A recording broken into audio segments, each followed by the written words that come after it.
This is Gears of War Reloaded. We're here on Xbox Series X. Be sure to like the video. Subscribing is great as well. This is yet another re-release, the Unreal Engine 5 remastered take on Gears of War. So obviously there was the original, which defined a big part of the 360 era, especially right off the bat. Then they did the Ultimate Edition, which was 10 years ago, and now we get another upgraded version of the game where they basically thrown it into UE5, given it a coat of paint, and re-released it for all the platforms as part of the Xbox We Gave Up initiative. Big bang, yeah. Anyways, this is the iconic game. It's a lot of fun. It's a great experience. It's something you can play alone or cooperatively with two players. You as Marcus, your buddy is Dom, or vice versa, depending on who's hosting and all that great stuff. But yeah, it's a great game. It's like a core several hours or so campaign. I would, like I said, highly recommend if you could play it with a friend online, or I guess even like locally and stuff. It was a blast. Oh, how you doing there, Anya? But yeah, it's a game that's split between doing the campaign and then the multiplayer. So the competitive multiplayer is absolutely fantastic. It's something I've played an absolute ton of across all the different games. It's a little hard for me to show you that because I am ahead of launch, so we're going to have a little bit of split screen action towards the end and just talk about the multiplayer a bit more. Just want to give you a bit of a heads up on there. So yeah, it's a full game. You get the extra campaign experience because at some point down way back in the day there was Gears of War for, I think it was Windows Vista was that version. And they had an extra chapter in there, cool little stage-oriented kind of thing, like you go through like a bit of a theater area, and then, a bit of a big cool boss thing that pops up. And essentially we get that here as just part of a natural aspect of the campaign. So you play through the story, it's narrative driven, you get cinematics, you get action, you're part of this ragtag team. Basically Marcus gets broken out of jail by his buddy Dom. They need him, they're running out of troops. It's been many years since the E-Day situation, the prequel. It's coming down the road. Situation that happened, and you need to work together in order to use this special weapon, or utilize this special weapon to go back against the Locust horde. The assumption is that this will be the beginning of them doing this sort of treatment for each of the Gears of War games, and it is fantastic that they continue to bring back this game, because it is such an iconic title, and it's even crazier to see it on PlayStation. It's genuinely it is one of the craziest things to actually see this available on the PlayStation platform, because it was such a defining Xbox game. It was one of the big, like, three, and yeah, I'm still shocked about it, honestly. It's kind of wild. But anyways, we still get a pretty good version of the game here. I mean, they definitely are the Coalition's definitely the masters of Unreal Engine technology and stuff, and that's definitely deployed here. Like, the game looks incredibly detailed, it looks sharp, the texture work, the improvements to the visuals, absolutely fantastic. Like, it really is quite a bump up in terms of like fidelity and texture quality within the world. The details just come alive so much more than they ever did in the past, and I think that's awesome. And then for multiplayer, you get the full multiplayer, all the different modes, all the different settings, and you get 19 remastered maps. You get all of the characters, the skins, everything like that. It's all free, it's all included. I mean, there's no reason they should be charging for it anyways, but it's just all bonus stuff that you can enjoy in order to like play against others and just play through these timeless matches and setups, whether you're doing I guess like the newer I guess you would call it team deathmatch or whatever, or you're playing classics like Annex and well, I guess King of the Hill was added later. Well, actually, was King of the Hill in there? There's Annex and some other stuff. Zen in the Art Part 2. No way. Perform 5 perfect reloads in a row. That's how good I am. I get it done. So yeah, that's kind of the multiplayer situation. I've played so much of the multiplayer over the years, whether it was the original Gears of War, or if it was Gears of War Ultimate Edition. I've got like seriously in that one, and I'm probably going to have to re-earn it here. I'm assuming is going to be the case, which is fine, whatever, I'm down for that. Anyways, yeah, so this game looks absolutely spectacular. I like to line up kind of this shot when doing this like sort of technical part of it, like getting to the technical part of it and showing right here. So from a visual standpoint, what we got here, and this is actually interesting because it's a little A little different, at least from the internal specs they gave me as far as targeting on stuff. So for the campaign, because there's two visual modes, and it's sort of like an auto default thing if you have it set to auto in the video settings. But campaign is everything is 4K outputting because it's Unreal Engine, everything is temporally scaled. I think the results here look really clear though. Little jaggedy things though, like kind of like if you look up there, it's like a little fuzz thing. I don't know how well that shows up on YouTube, but when you're kind of looking at the environment, you see little fuzzy things here or there that kind of like show that it is a little bit of a lower internal resolution. So this one for the campaign internally, it's 1440p, it's supposed to be the target. Again, according to the documentation, 60 FPS. There's HDR support. And when you are in the online competitive, it's 1080p internal and 120 FPS, and really, really smooth, and it's pretty spectacular. Another benefit for the online multiplayer, so it's, like I said, 19 remastered maps, all the content, everything like that. They've also moved to 60 hertz for the dedicated servers, from 30 hertz in the past, which is a nice upgrade. I think you'll appreciate that if you compete in the multiplayer and want it to be serious. I should have thrown that a little bit faster. That's okay, we got this guy. But yeah, like I said, HDR, there's VRR, very low refresh rate. There is spatial sound, Dolby Atmos, and DTS:X. So, I didn't have a second grenade. Oh, I forgot to pick up the grenade from around the corner. That's on me there, actually. That was just sloppy. Sloppy playing in a game that I've played so much of over the years. That was just, yeah, that was kind of sloppy. Anyways, yeah, so that's the visual technical stuff. There are some settings, like I'll show you a video, so it's just like, if you have a high frame rate display, it'll just should automatically go to auto, like it did for mine. There's like power saving mode, if you care about that. I don't know, I think they maybe get some kind of tax incentive by doing that. I don't really see, whatever. Extreme content, if it's too violent for you, you can turn that off, or tooltips and stuff. But other than that, it's a pretty straightforward game. Like they basically just took, they took what they did with Ultimate Edition and they just made it look a little bit better. And that's what we kind of expect. The clouds still do not move. 20 years and we still don't have cloud moving technology. Like, come on. Like, just add like a lazy little like breeze thing where it's just some clouds going by or something. I'm like, it's been 20 years and we still can't do clouds that move. I just like, I don't even, you know what I mean? I will say one thing I really love though is they've done a better balance between the cinematic quality and the gameplay. It was kind of jarring with the Xbox One version where it kind of went into cutscenes, and the cutscenes were like such a quality step up from what we had experienced with, kind of the cinematics. Like, it was sort of jarring going between them. Like, it looked really good, but it was sort of like the gameplay didn't look quite as good as the cinematics did. Whereas I think the cinematics and the gameplay in this look a lot more evenly set up, which I appreciate quite a bit for this game. And I think maybe others will too. I don't know. Yeah, so just that kind of, the gap there, the technical stuff is just a lot better between, the platforms and stuff, which I quite appreciate. Cool. So, yeah, 4K output for everything, and then, lower internal resolution scaling stuff, which is all the temporal fuzz. I'm hoping when we get a next-gen Xbox that they do I'm assuming they're going to do that for this game. I don't know. Hope so, and they just kind of, like, bump it up a little further, because it would be nice to see this one really looking totally clean and absolutely maxed out on this platform. I mean, I kind of knew eventually we would get another version of this, but I don't know. I was kind of hoping for a little bit more quality of life stuff too. Like, for instance, the multiplayer, they still didn't add like bots, and it just seems like a lot of it's just kind of like we're just doing a quick re-release to make this available on PlayStation, and it's kind of like, yay, as an Xbox person or Xbox owner, I guess you would say, you just get a slightly better version, I guess. So like it looks better, but it's, it's the same game.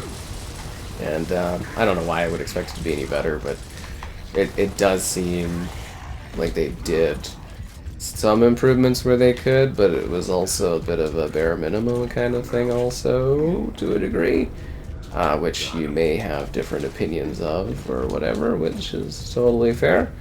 But anyways, the game itself is absolutely spectacular.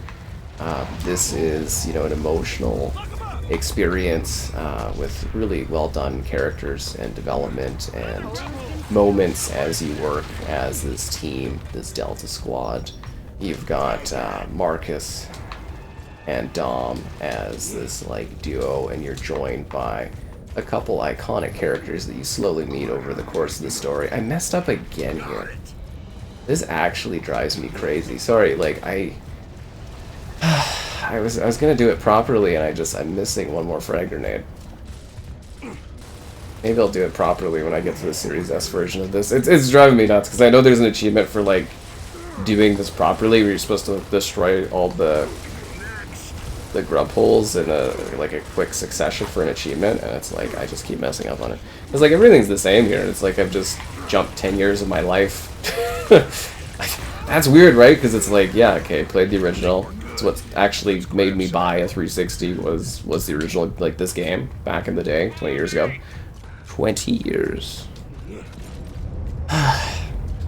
So, it's interesting. And it was like 10 years ago I reviewed this ahead of the launch, which is why it was so weird that it's like such a secretive thing, because like 10 years ago they were like, oh yeah, stream it, showcase it, whatever, don't care.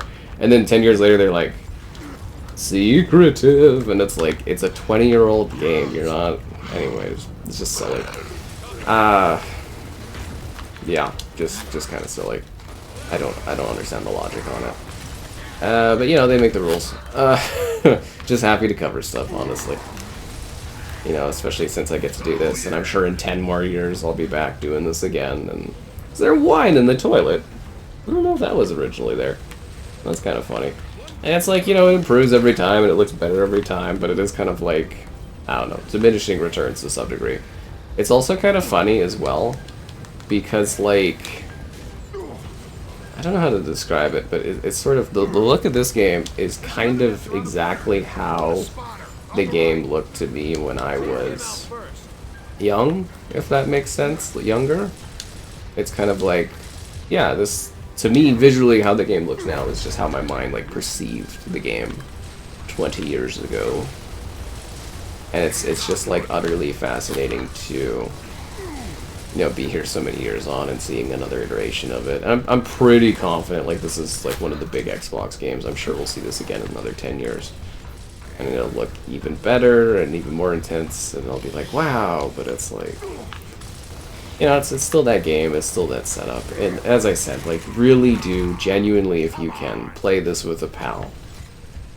Play this with a buddy, play this with a significant other. It's just, like, it is such a rewarding experience to play this, in a group, and, like, a little duo. I think you just get so much out of it as far as, like, the design of the game and the scope of it. But for me, like, the big part of playing, like, these games like yours, it's like, yeah, it's gonna be fun to sit there and, like, revisit it with a pal and do the campaign again, or have an excuse to do the campaign again. But, like, the real magic of it is to be able to, go in and play the multiplayer and do that. Because that's where I spend most of my time playing Gears, is doing the multiplayer stuff. And, I love the multiplayer, and... Where are they? Oh, yeah. I'm sure so many others do too, so that'll be the big part of the game for me, is enjoying that and really displaying it and streaming it. And, but past that, it's like, it's fun playing the campaign. Like, it holds up well. It's got that old style story, it's got that old style gameplay, it's got the chapters, it's got the action, it's got all those crazy moments that you know and probably love, or maybe we'll be, seeing for the first time, I guess, since it's been another 10 years. I just can't believe it's like 10 years. It's like, oh, what am I doing? What have I done? Well, I guess I've done a lot. Like, my life has changed a lot over 10 years, which is super cool. But it is just kind of like, wow.